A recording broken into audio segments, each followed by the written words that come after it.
Everybody else with Charlie Kirk was right around the tent. We know where Danny Phillip was. We know where Blake Neff was. We know where Mikey McCoy was. We know where Terrell Farnsworth was. We know where Philip Goldsberry was. Like, we know where these people were. They were right there. If you have one job and you have a whole security team that you've brought in to accomplish that one job, and then we think we find one of your security members just milling about on campus, walking wherever with one of Charlie's assistants. What did Life is Driving catch? You remember the Life is Driving video? That was my very first interview in the Charlie Kirk case, was Adam Bartholomew from Life is Driving. It was a disaster. It was a disaster. It was like as bad as Smoke Boy debating Candace. It was horrible. He did a terrible job. But I remember watching the Life is Driving video and remember that he caught a lot of the Sorenson Center ledge. And so I went back to the footage. My sign says... Here, I'm going to turn the sound off because I don't really care what they're saying. I went back to the ledge. Oh, I missed it. Let me back him up just a second here. So when he turns the camera, I'll try to pause it as soon as he turns the camera, because as soon as he turns the camera, we get an image of Nate Walker. Boom, right there. Now, if you follow this guy's backpack strap and you go up to this black guy behind him and you go up behind his back, that is, I am confident, Nate Walker. There's a guy in a red shirt, and to the right is a guy in a long baby blue sweater. That's why I wore my baby blue sweater today, boys and girls. It's Nate Walker Day here on the program. I wore the baby blue so I would have a demonstration of what color his shirt was. But there's a guy, strangely enough, in a maroon T-shirt and a hat. Stop me if you've heard this one before. But that's Nate Walker up there. And you start doing a little math, and if Charlie Kirk got shot at 12, 23, and 34 seconds, we know because of this timestamp, he gets taken down at 1908 timestamp on this video. You do a little math. This is 2 minutes and 8 seconds before Charlie is taken down. So as soon as I catch Nate Walker there, I immediately start looking for the security guy that I think was walking in front of him. So I let it roll a little bit. Boom, there he is. You see this gal here in the halter top with the belly shirt right here with the white backpack? Look directly above her white backpack. There's my security guy. Black hair, black beard, long tan plaid shirt. And he's walking about the same distance in front of Nate Walker that he was walking in the video I just showed you a moment ago, the TikTok video. So I thought, where are these guys going to go? I'm going to slow this down a little bit to half. We're going to go down to 50%. And you guys will be able to see where they go. I think this is a little interesting because maybe I thought they're just going to get a better view. Maybe they're just going to get a better view. Maybe this is how security protects Charlie Kirk. They go up and they just watch from the Sorenson Center ledge. Well, we'll find out. We'll find out. So there he goes. He's walking. He's now about to duck behind Banana Clip.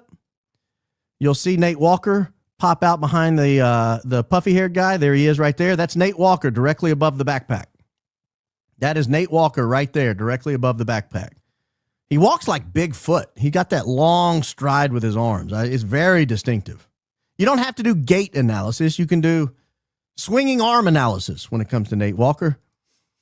I see someone doubting it's Nate. It is Nate. It's 100% Nate. Now, I'm assuming it's the security guy. That's the one I'm assuming.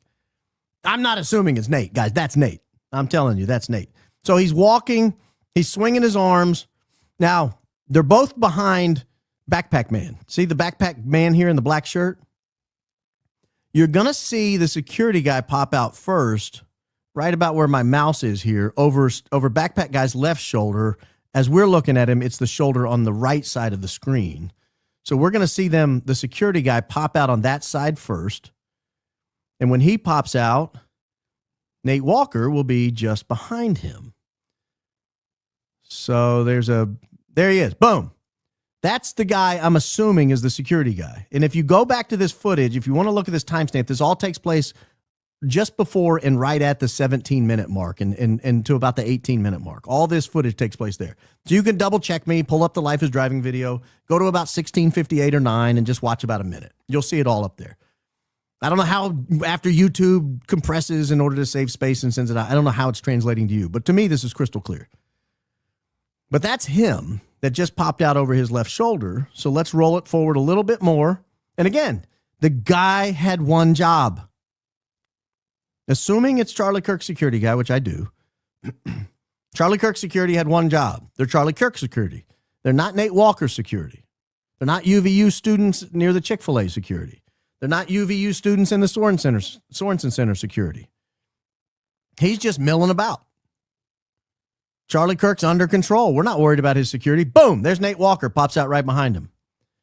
Again, baby blue sweater, blue pants. You can see him plain as day. Now, he doesn't have any binders in his hand.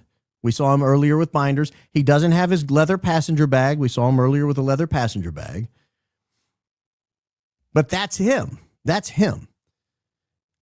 And so they wander, and now they're both catching up to each other. They're getting closer and closer and closer, and they're heading to the door there at the Sorenson Center.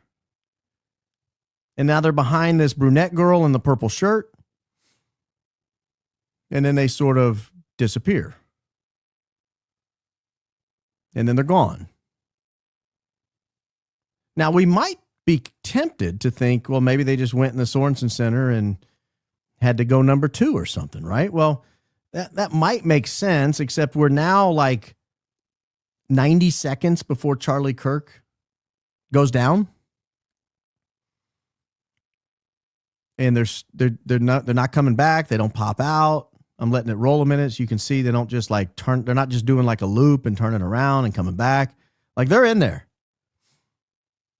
They're in there. Now in a second, Adam Bartholomew from Life is Driving is going to turn the video towards the Losi Center roof. We're going to move away from the Sorenson Center roof and it's going to go to the Losi Center roof. And when it does, we're going to lose sight of them. But I want to show you here, they don't like pop back out. They're gone. They're gone. Now, I assume they may have gone inside the Losi Center. But keep in mind the timing. They're walking right to the ledge that exists between the Losi Center and Charlie Kirk's tent. So if the Losi Center is up here at Andrew Jackson and the Charlie Kirk tent's down here at Martin Luther King, in between them where John F. Kennedy Jr. is, or John F. Kennedy is right here, that's where the Sorenson Center roof sort of comes out between them. And we're told a round passed just outside, or it's probably bad, probably this way, just outside of the Sorenson Center roof and hit Charlie Kirk. And the Sorenson Center just sort of does this thing right here in between them. So it goes Booker T. Washington to John F. Kennedy to formerly President Trump, whereas the Losi Center up here at Andrew Jackson crosses right past it and goes to the Charlie Kirk tent. It's probably a bad analogy considering Martin Luther King also died from a 30-06 round. Thank you, sir, for serving as a stand-in. Thank you. Appreciate that. But that's probably the best visual I can give you here without pulling up a map and confusing everybody. So that's where they're walking, though. They're walking to this point right here. It looks like to me that's where they're headed. I don't know that to be the case. They may have gone inside the Losi Center. They may have ordered some chicken tendies from Chick-fil-A. They may have been hitting on co-eds. I don't know. I don't know what they were doing. But that's the video. So do we ever see them again? Well, we actually do. We fast forward in the Life is Driving video, and we get another image of Nate Walker. This is about a minute 40 or so after the Big Bang. And remember, we lost Nate Walker at about 90 seconds before the Big Bang, give or take. And now about 90 seconds after the Big Bang. So there's about a 3-minute gap where we don't know where Nate Walker was. We last saw him walking away towards Andrew Jackson or towards John F. Kennedy. So we pick back up. Do we see him again? We do, in fact. We do, in fact, see Nate Walker again. We see him right here, again, in the Life is Driving video. This is shortly after the Big Bang. I've got it on half speed, so everything's happening twice as fast. Right there, boom. See him right there? Baby blue sweater, boys and girls, Carolina blue. He's excited. Vatican City ceiling blue. That's him right there. He doesn't have his sunglasses on. He's got his navy blue pants, his blue top, his light blue top. And he just coolly and calmly walks away, throws on his glasses, and does that. I mean, I don't know what his personal preference is, but that looks pretty happy to me. That's a pretty happy walk. Like I've you know, you go to a drag show, that's how they walk. But I'm not accusing the man of being in a drag show, but that's kind of what he looks like. He's got that sachet going on there, like, woo, girl, get it. Mm-hmm. Yeah. But anyway, that's Nate Walker there, bottom left. So the question becomes, what the hell was he doing for that 3 minutes? Where was he? What was he doing? And now the question becomes, where's the security guy? Because when he left, we last saw him with a security guy. Now we see him and there's no security guy. Where is he? Where is he? I watch in slow motion. I see no evidence that security guy is up there with him. Now, it's possible I've missed him, and maybe he was before. I don't want to sit here and go through all of it. Somebody takes it upon themselves to pull up the Life is Driving video and find more images of that guy. I'm all ears. Please let me know you found it. Now, I can show you the better footage here. Daisy did find, oh, goodness gracious. I'm not going to be able to skip forward because I'm not a member of TikTok. Oh, here. Yeah, I am, actually. Let me see if I can make this. Can I make it bigger? How's that work? Oh, goodness gracious. No, I can't. I'm just going to have to join TikTok if I'm going to use their clips. Oh, here we go. We're right on schedule. So let me show you this. She has found a, let me see if I can make this any bigger for you. There we go. Plenty large.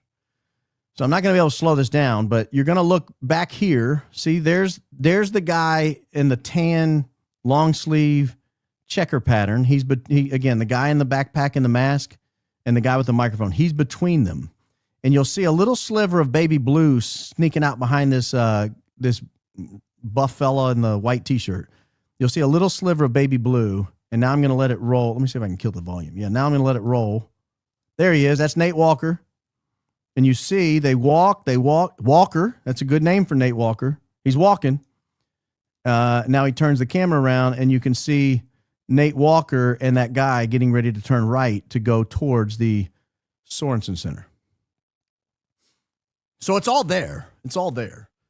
Again, that's alex.cob99 if you want to look it up. alex.cob99. If you're going to tell me that this failure was beyond the control of the security team, you have to account for where the security team was and what they were doing. There's no other explanation for that. We see some of them, like we see Alex Faria standing there. You know, we see Justin Davis standing there like this. We see Dan Flood. I don't know what he's doing. He's patting his arm. We see some of the security. We see Rick Cutler pulling up on his sleeve at just the right time for whatever reason. Now, we see some of the security people. We see Gibby standing in the crowd, jumping over. We see them.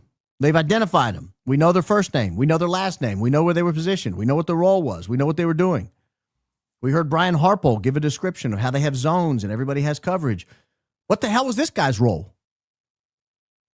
Like, what if Brian Harpole just decided, I kind of want to roll around the Sorensen? I know Charlie's talking, but it seems like a good time to go upstairs.